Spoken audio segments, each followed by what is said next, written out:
Assalamualaikum warahmatullahi wabarakatuh. Alhamdulillahi rabbil alamin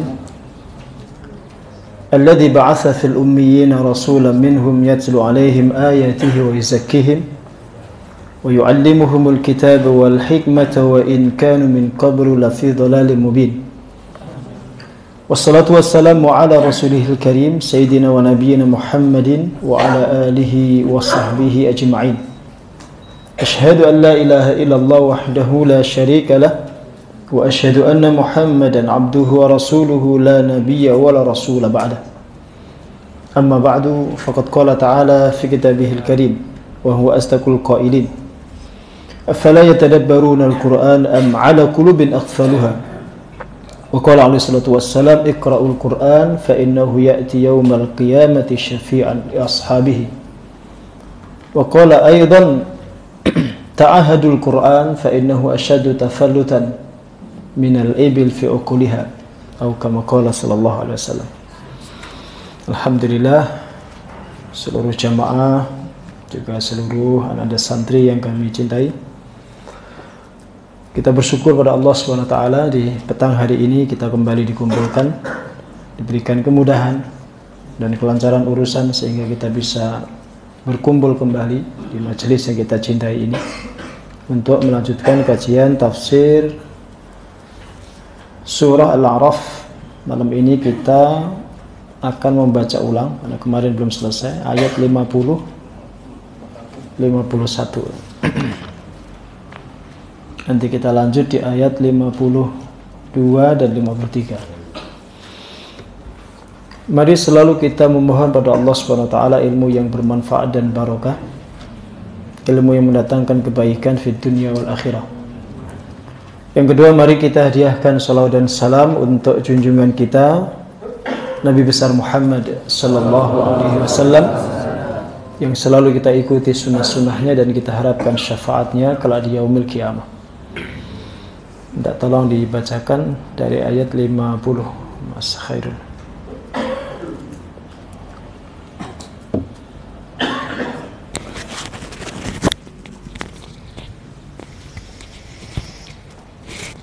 A'udzu billahi minasy syaithanir rajim.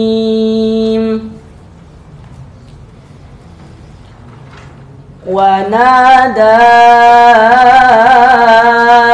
أصحاب النار أصحاب الجنة أن أفيضوا علينا من الماء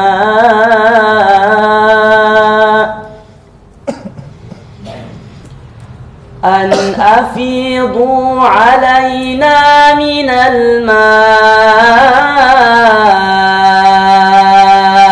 أو مما رزقكم الله. قالوا إن الله حرمهما على الكافرين. الذين اتخذوا دينهم لهوا ولعبا وغرتهم الحياة الدنيا فاليوم ننساهم كما نسوا لقاء يومهم هذا وما كانوا بآياتنا يجحدون.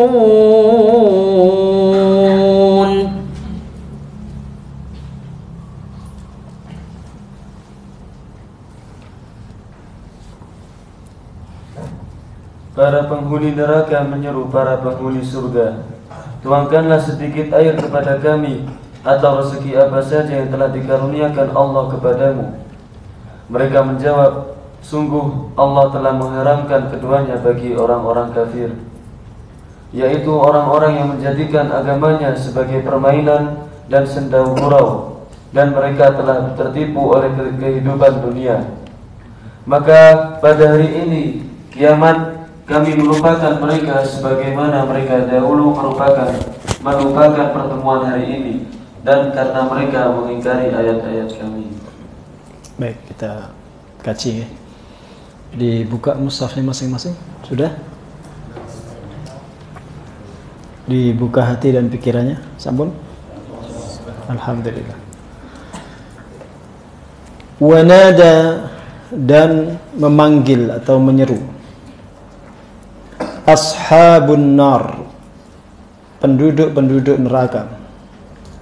Ashabal jannati, memanggil penduduk-penduduk surga.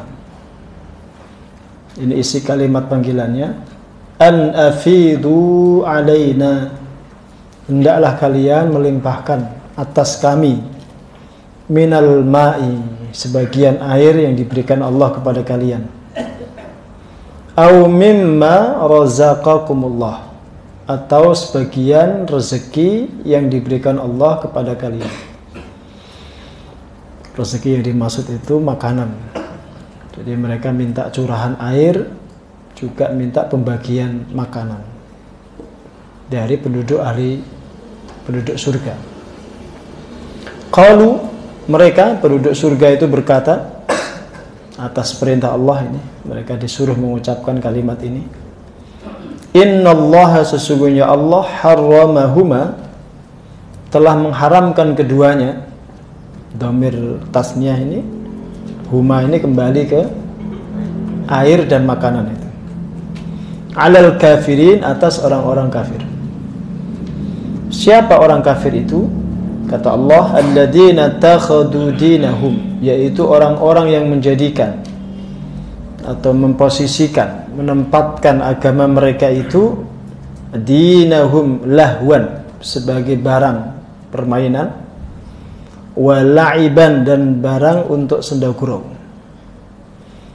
Wa gharrathumul hayatud dunya, dan kehidupan dunia benar-benar telah menipu mereka.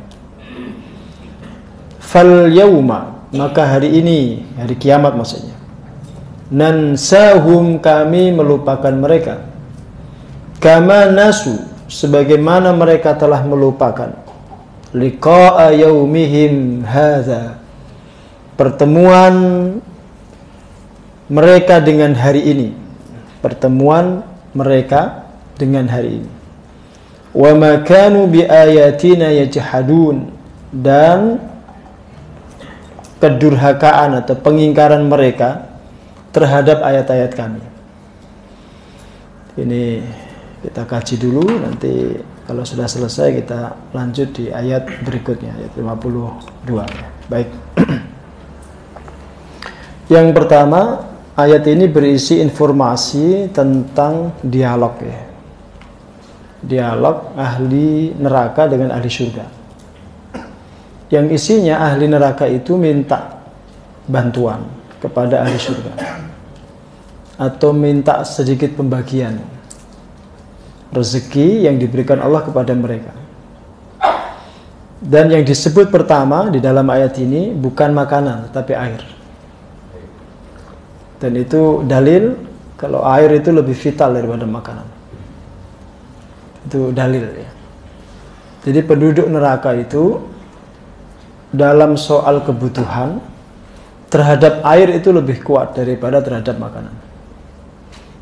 Kenapa? Karena neraka itu panas, mereka terbakar di situ, sehingga rasa hausnya itu betul-betul lebih terasa daripada rasa laparnya. Dan begitu pula dalam kehidupan di dunia pun begitu. Kebutuhan manusia akan air itu lebih vital daripada kebutuhan manusia akan makanan. Yang kedua, kata para ulama, ayat ini juga dalil kalau sebaik-baik sedekah itu sedekah air. Sampai ketika Nabi ditanya, ayyus sadaqati afdalu, kata Nabi, al-ma'. Sedekah apakah yang paling afdal? Nabi menjawab, sedekah air. Ya, sedekah air. Dalam hadis-hadis yang lain Di antara amal jariyah yang paling besar pahalanya, selain yang disebutkan 3 yang kita sudah kenali itu, Nabi juga menyebutkan saqyul ma', memberikan siraman air. Kalau sekarang di musim kemarau seperti ini, tuh dropping air bersih itu penting. Terutama daerah-daerah yang kekeringan. Saya kemarin tuh sedih lihat di media sosial itu, di Instagram itu, di daerahnya Mas Bayu itu, daerah Gerobokan itu, ada orang nimba sumur tapi sumurnya asap, kering, nggak ada airnya. Airnya itu cuma setetes 2 tetes. Ditunggu orang sekampung. Di situ banyak jeligen, banyak ember. Orang tuh begitu membutuhkan air di musim-musim seperti ini. Termasuk di daerah kami di Pati bagian selatan itu mirip-mirip seperti daerah Purwodadi, Gerobokan. Itu sulit air luar biasa. Sehingga ketika ada orang yang bisa membangun sumur, ya, kemudian suplai airnya itu mencukupi kebutuhan warga, itu pahalanya besar sekali. Maka manusia itu tidak boleh memonopoli air. Dan itu dilarang dalam agama. Jadi air itu tidak boleh dimonopoli menjadi milik perusahaan tertentu, tidak boleh. Seperti yang dilakukan oleh perusahaan-perusahaan modern saat ini. Dia memonopoli titik-titik sumber mata air itu, terus dikomersilkan, dijual belikan. Itu aslinya melanggar syariat. Aslinya itu melanggar syariat. Makanya pondok sejak awal ketika membeli alat untuk apa, filter air itu, mempersilahkan warga, mempersilahkan jamaah untuk ngambil, siapapun silakan, karena itu wakaf jenengan. Ya, ambil aja pakai galon, bawa sendiri-sendiri, dipersilahkan. Ya, itu ada kuncinya di situ, tergantung. Jadi jenengan tidak usah pakai, karena itu milik jenengan. Jangan menggunakan air yang kurang bersih untuk masak, ambil aja di sini. Atau membelinya 1 tangki itu murah aja, hanya sekitar 200-250 gitu. Murah, tapi sudah diproses kan, karena dia sudah disaring, difilter, jadi lebih berkualitas. Jika Bapak Ibu yang sekitar sini lah, silakan itu. Kalau jenengan berangkat kajian seperti ini bawa galon, sangat diperbolehkan, dan nanti santri-santri akan melayani jenengan, akan dibantu untuk nuangkan itu, dipersilakan, agar apa yang kita kasih ini bisa dipraktekkan mulai dari pondok itu, mulai dari pondok, ya. Jadi tidak diizinkan oleh syariat orang memonopoli air, itu tidak boleh. Air, api, udara itu annas syuroka. Manusia itu bersekutu dalam hal itu. Artinya harus dikuasai oleh negara, dipakai untuk kemakmuran bangsa. Tidak boleh dimonopoli korporasi, dipakai untuk kekayaan pribadi atau golongan, tidak boleh. Aslinya begitu.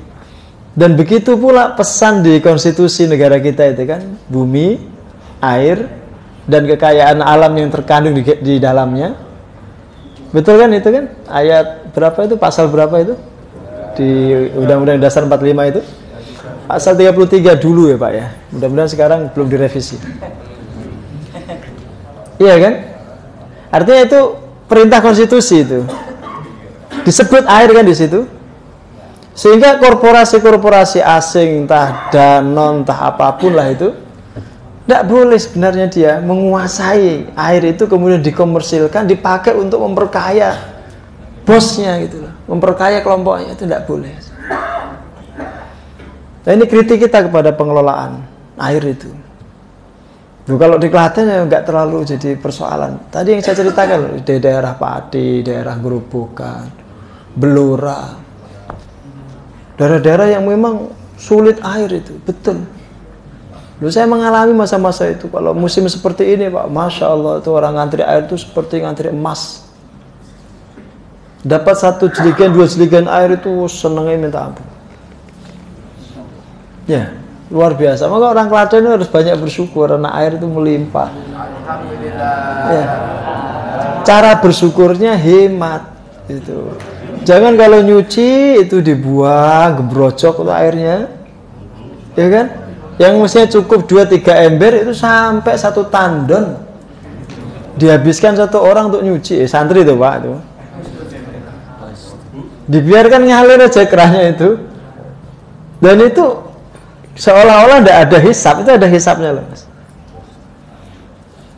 Antum wudhu itu maksimal 3 kali. Antum ngulangnya. Kalau antum melebihi itu, Nabi mengatakan faqad asa'a wa ta'adda wa zalama. Orang itu telah berbuat buruk, melampaui batas dan dolim.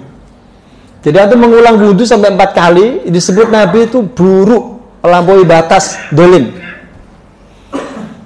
Karena antum membuang-buang sesuatu yang paling vital dalam kehidupan ini, sementara orang lain membutuhkan itu. Bisa dipahami ya?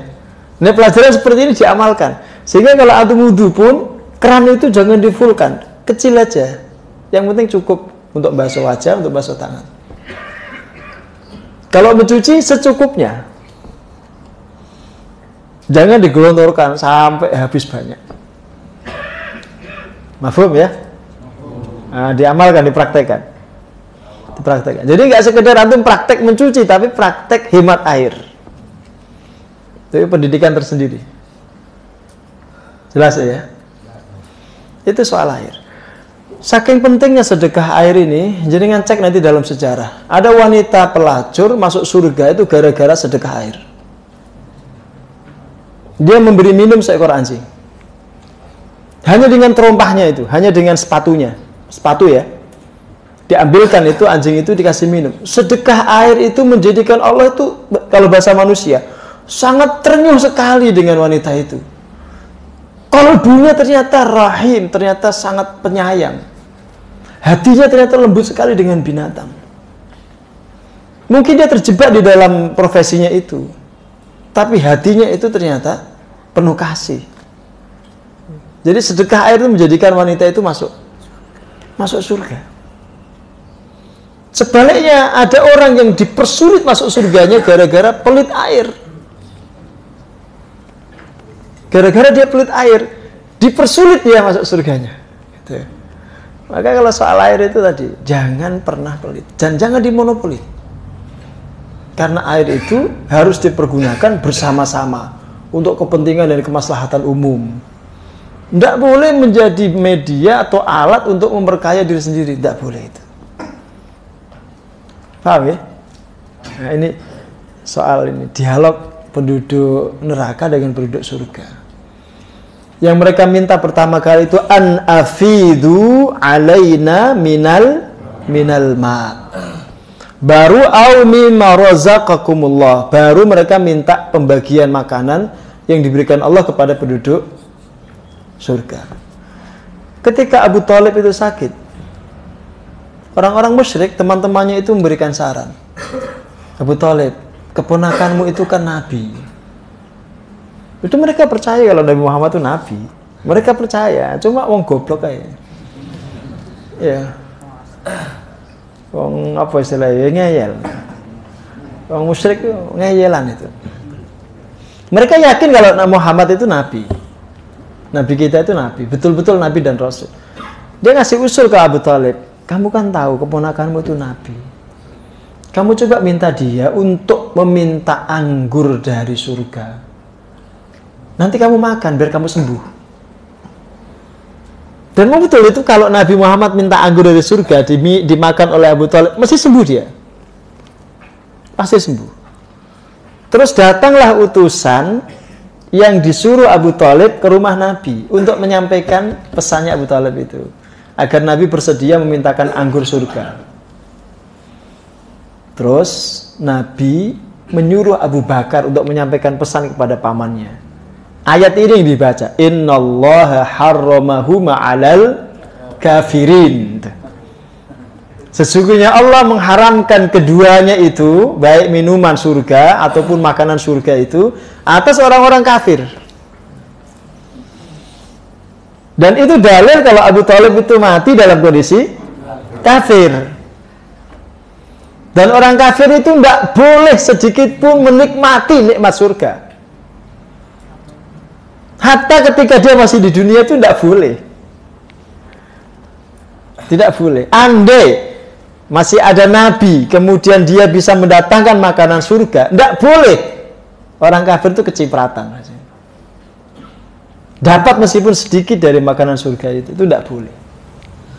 Statusnya diharamkan atas orang-orang kafir. Berarti di akhirat kelak itu hukum halal haram itu masih berlaku kadang-kadang sesuai ketentuan Allah di sana. Paham ya? Ada yang dibalik, ada yang berlaku apa adanya. Contoh yang dibalik itu adalah khamr. Khamr itu di dunia diharamkan atas orang yang beriman. Di akhirat, di surga, dihalalkan. Dibalik hukumnya. Ya. Sehingga nanti model-model Alpan gitu. Itu tiap hari minum khamr itu. Dari bangun tidur sampai tidur dia minum khamr, tapi tidak mabuk. Syaratnya satu, di dunia nggak boleh mencicipi khamr atau arak itu meskipun status. Kalau dia mencicipi, apalagi sampai kecanduan, dia tidak diizinkan Allah minum khamr surga. Ya, dia nggak diizinkan Allah minum khamr surga. Padahal khamr surga itu lebih lezat, lebih nikmat, dan yang jelas dia nggak merusak akal. Paham ya? Ada model-model Alpan, Arun itu nanti bangun tidur nyiduk arak yang mengalir di sungai di depan istananya. Oh, ditemani 70 bidadari. Iya kan? Bidadarinya transparan. Jadi kalau anak-anak muda diceritain bidadari melek langsung. Langsung melek langsung. Yastaikizun ya. Ya, yastaikizun langsung bangun melek. Enggak, ternyata enggak cuma anak-anak muda, bapak-bapak juga bangun semua.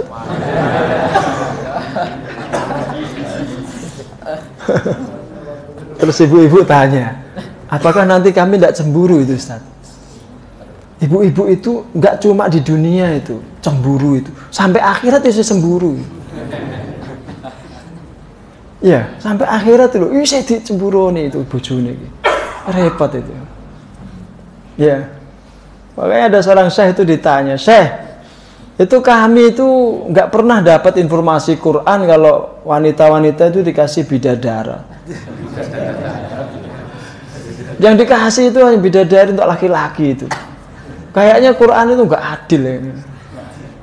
Syekhnya itu jawab apa? Kalian itu pastikan aja dulu kalian masuk surga itu baru bahas bidadara. Lalu kalian mau potongan masuk surga aja enggak? Kok membahas keadilan pembagian di akhirat di surga? Digojeki, diketawain sama saya. Kadang-kadang kita merasa ada yang enggak adil itu ya. Tapi Quran itu paham psikologi laki-laki itu, psikologi laki-laki beda dengan perempuan. Laki-laki itu memang diberi Allah psikologi, tabiat, kebiasaan, kecenderungan itu untuk poligami. Kalau wanita enggak, umumnya wanita itu monogami. Tabiatnya laki-laki begitu. Maka bapak-bapak kalau jenengan tanya, Pak, jenengan pengen poligami enggak? Enggak. Itu dia sedang berbohong. Iya. Dia sedang berbohong itu. Dia membohongi diri sendiri. Itu kalimat yang enggak jujur. Aslinya enggak salah. Bukan enggak itu enggak terus, enggak mau bukan, enggak salah itu. Maka sampai di surga itu nanti Allah izinkan dia kalau enggak keturutan di dunia, keturutan di surga itu loh. Nah itu masih dicemburui sama ibu-ibu, kan kebangetan ibu-ibu itu. Paham ya? Nanti santri-santri ini saya sarankan kalau mau poligami sebelum terkenal. Kalau sudah terkenal nggak bisa, repot. Makanya setelah antum lulus dari Al-Fatih langsung nikah 3. Ya. Habis itu istri antum yang suruh kerja. Langsung. Ya kan? Ono sik jahit, ono sik jualan. Wes. Itu Ahmad Faiz ya itu. Muhammad Faiz. 2 ya. 1 Palestina, 1 Papua Nugini. Iya biar imbang no, adil timur dan barat. Lanjut. Terus Allah Subhanahu wa taala menjelaskan manhumul kafirun. Siapa orang kafir itu? Kata Allah, alladzina takhadu dinahum lahwan wa la'iba. Jadi kan perhatikan nih kalimat. Aslinya agama orang kafir itu permainan dan sendoguro aja. Laisa dinal haqqi, bukan agama kebenaran. Itu hanya sendoguro, permainan mereka. Aslinya itu bukan agama. Masuk agama tanpa landasan kitab suci yang asli. Apa itu disebut agama? Enggak. Maka disebut di sini lahwan wa la'iban. Itu main-main aja itu. Masuk agama tidak dibawa seorang rasul yang menjadi penghubung bumi dengan langit. Jadi penghubung bumi dengan langit itu bukan Caimin ya. Tadi dia membuat statement, saya ini penghubung langit dan bumi. Bukan. Penghubung langit dan bumi itu Rasul, Nabi terakhir. Nah, kalau dia tidak bisa menghubungkan langit dengan bumi, ya jangan mengaku membawa agama yang benar itulah. Nah, tadi saya nulis kan, ketika Abrahah itu mau menyerang Ka'bah, dia tidak diizinkan sama sekali untuk melewati tapal batas kota suci itu. Sampai di Wadi Muhassir itu berhenti pasukannya, tidak bisa jalan. Terus dihujani batu oleh burung. Burung apa mas? Bukan, emprit. Burung yang berbondong-bondong. Oh, pintar Yusuf itu. Ababil itu maknanya jama'atin, berbondong-bondong. Bukan nama burung ya.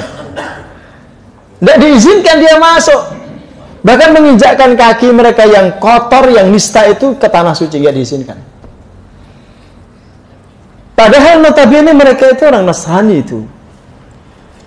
Orang-orang Habasyah saat itu tuh Nasrani mayoritas. Abraha dan pasukannya itu juga Nasrani. Mereka merasa punya kitab suci, mereka merasa punya agama, mereka merasa punya panutan, punya Rasul. Tapi oleh Allah mereka dikalahkan, bahkan tanpa peperangan.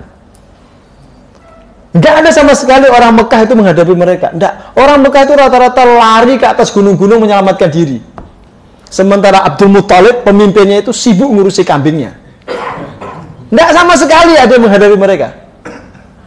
Tapi mereka hancur lebur, kocar kacir, mati bergelimpangan gara-gara burung itu tadi. Jadi itu penanda.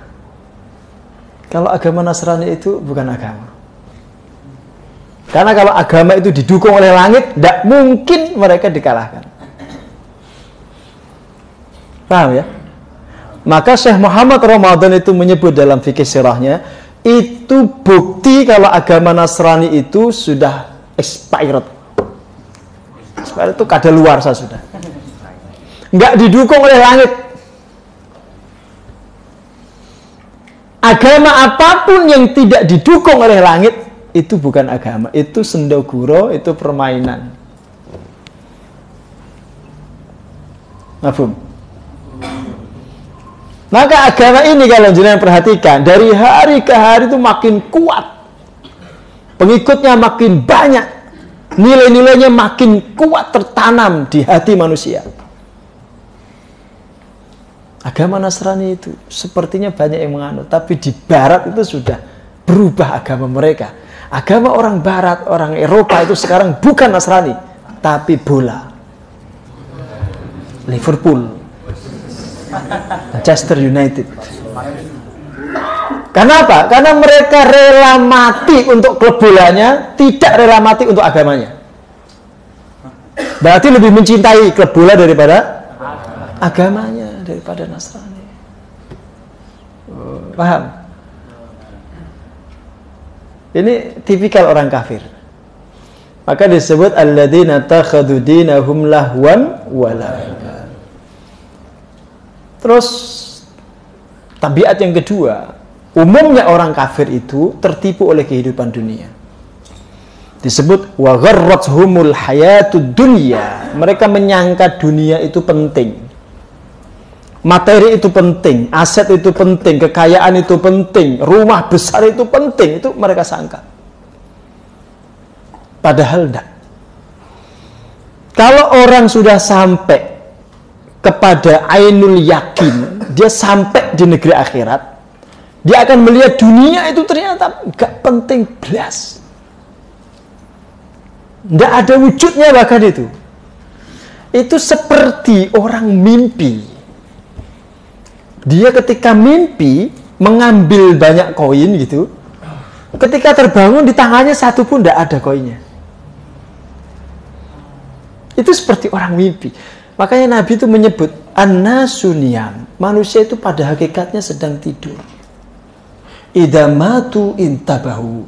Ketika mereka mati, mereka baru sadar. Oh, ternyata yang saya kejar-kejar, yang saya perjuangkan mati-matian itu ternyata nggak penting. Ternyata yang saya bela mati-matian, saya kejar-kejar siang malam itu ternyata nggak penting. Baru dia sadar kalau kesibukan duniawinya selama ini itu sama sekali tidak penting.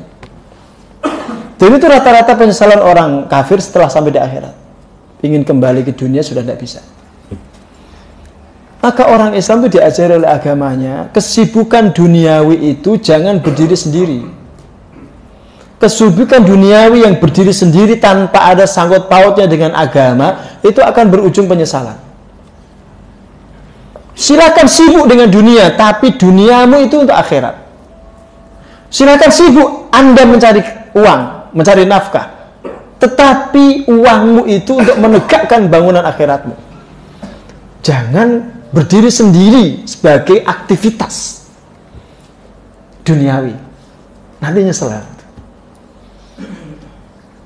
Makanya landasan ilmu agama itu bukan sekedar penting, tapi sangat penting. Agar semua santri itu paham. Nanti kamu jadi apapun, profesi apapun yang kamu geluti, pekerjaan apapun yang kamu tekuni, semua berangkat dari spirit agama.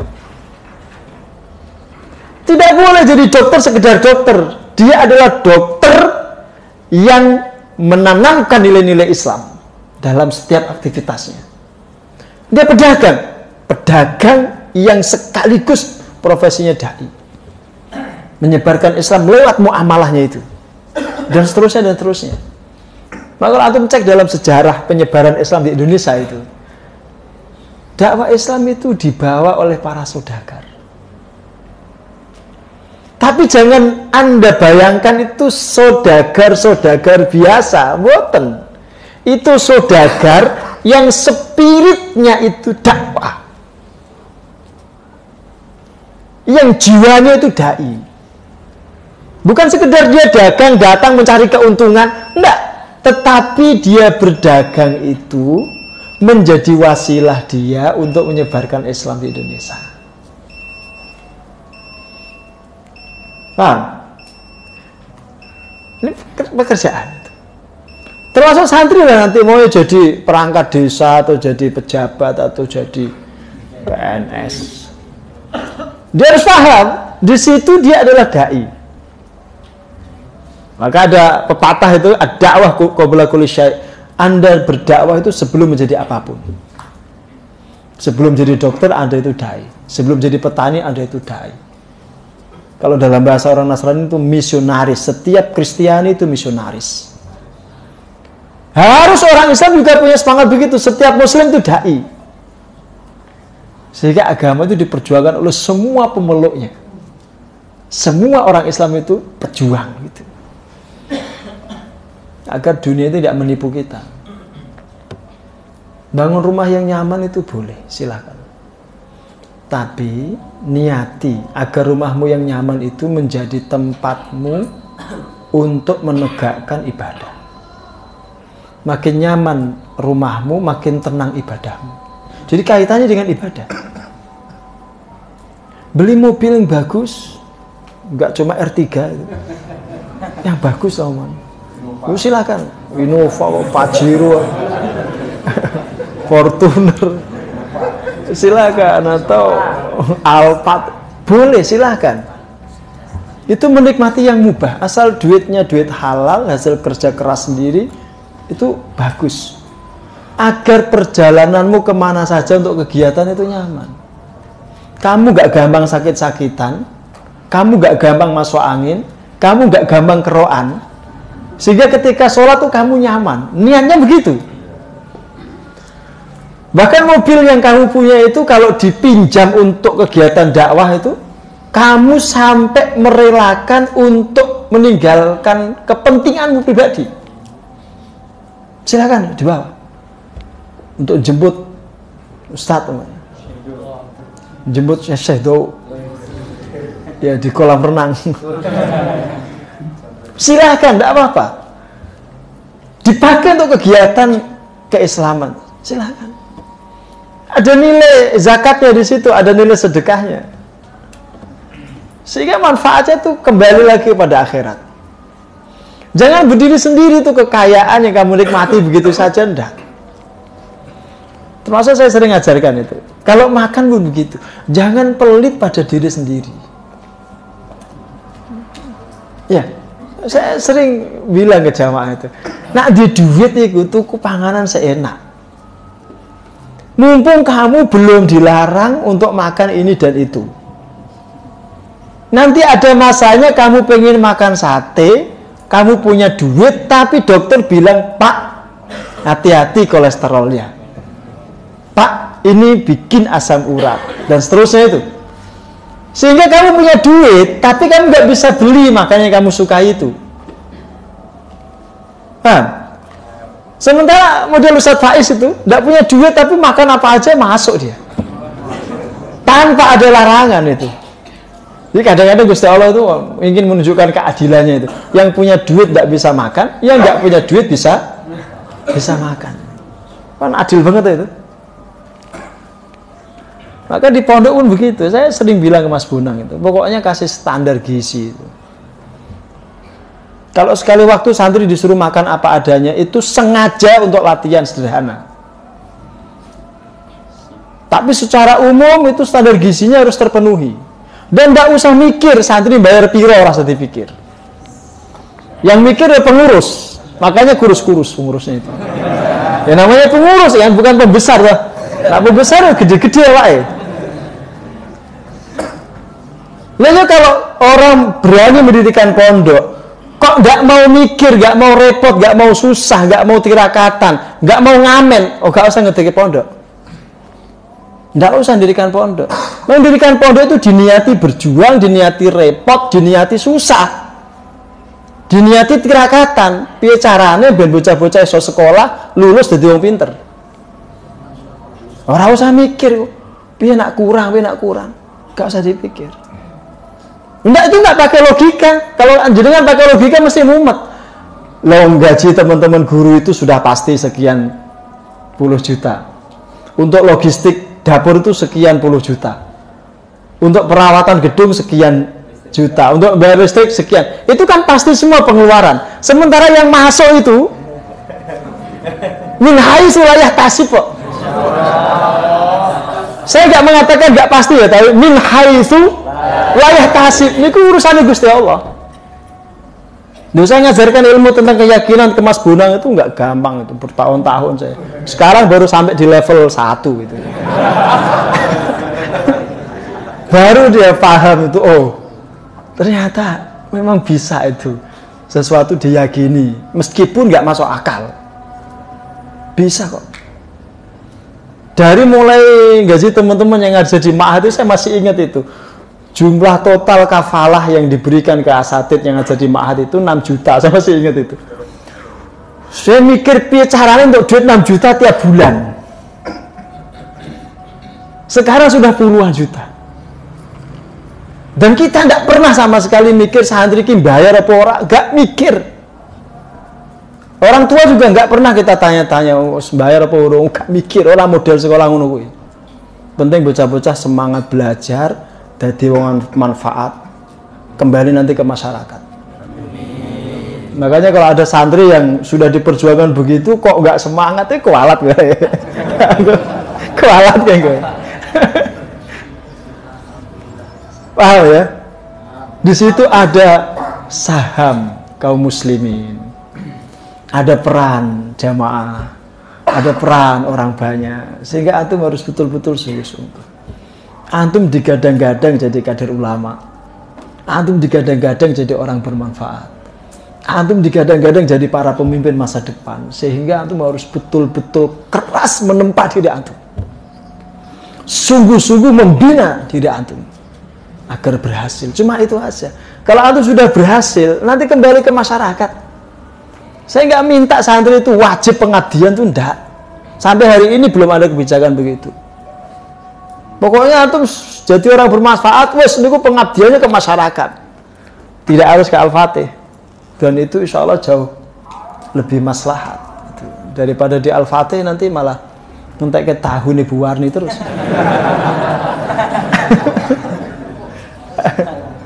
Ini soal dunia itu ya. Maka orang kafir itu tidak memahami seperti pemahaman kita. Sekali-kali jangan meremehkan sujudmu itu. Karena sekali kamu sujud itu, kalau dinilai dengan uang itu lebih baik daripada dunia seisinya. Antum baru tahu nanti setelah mata antum dibuka oleh Allah. Setelah betul-betul pahala itu tampak dalam pandangan mata, itu baru, ya Allah, ternyata sujudku itu nilainya segitu besarnya. Terus sekarang diyakini aja, dilihat dengan mata batin saja. Maka kalau antum nanti sujud, diniati betul itu antum mendapatkan anugerah yang paling baik. Lebih antum harus usahakan, antum kejar daripada ketika antum mengejar dunia itu. Maka tipikal ahli surga itu, cerita Allah ini di surah An-Nur, rijalun la tulhihim tijaratun wala bai'un an dzikrillah wa anis salah. Mereka itu adalah tokoh-tokoh, orang-orang, rijal yang perniagaan, perdagangan, bisnis, pekerjaan mereka itu tidak berhasil membuat mereka lalai daripada sholat.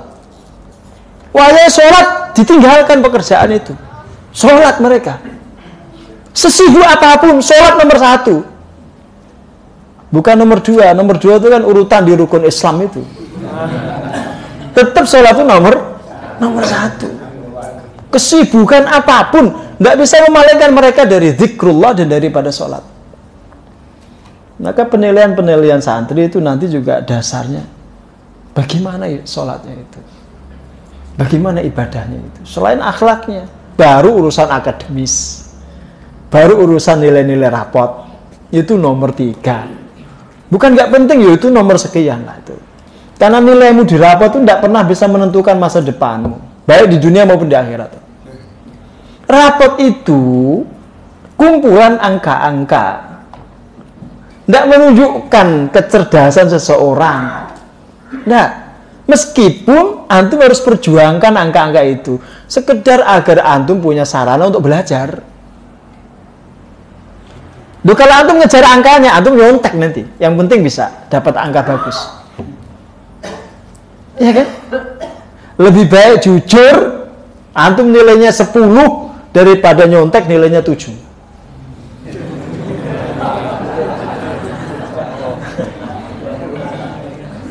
Bener apa orangnya? Sama. Lebih baik antum tuh santai ngejar dunia tapi sugih daripada pol-polan antum kere. Wis rekoso kerja sampai lali sholat, gak sempet ngaji, tetap miskin. Lu mendingan santai di rumah, pagi-pagi ngopi santai, duitnya oke.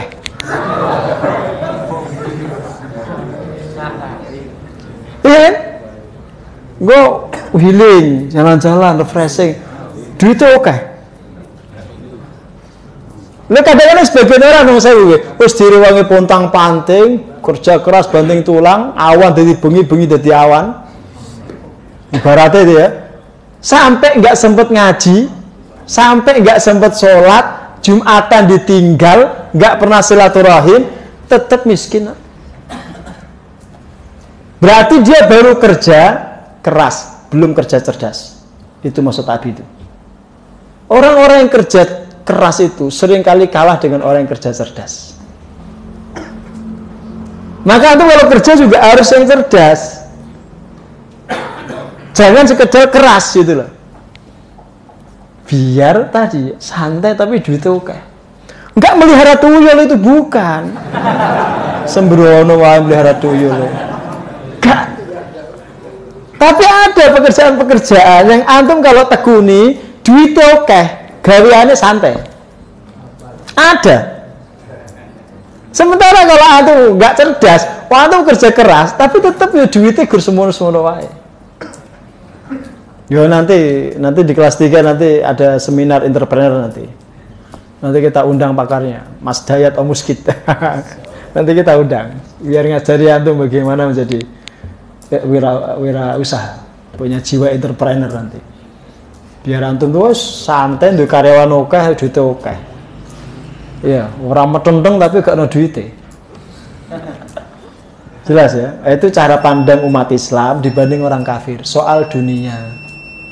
Soal dunia itu. Tetapi kadang-kadang umat Islam itu ya podo mirip karo wong kafir. Umat Islam kadang-kadang mirip karo wong kafir. Sampai ana pertanyaan gini kok. Lho le, kowe kok mondok engko dadi apa? Kowe engko dadi apa? Jadi mondok sekolah itu dikira golek gawean.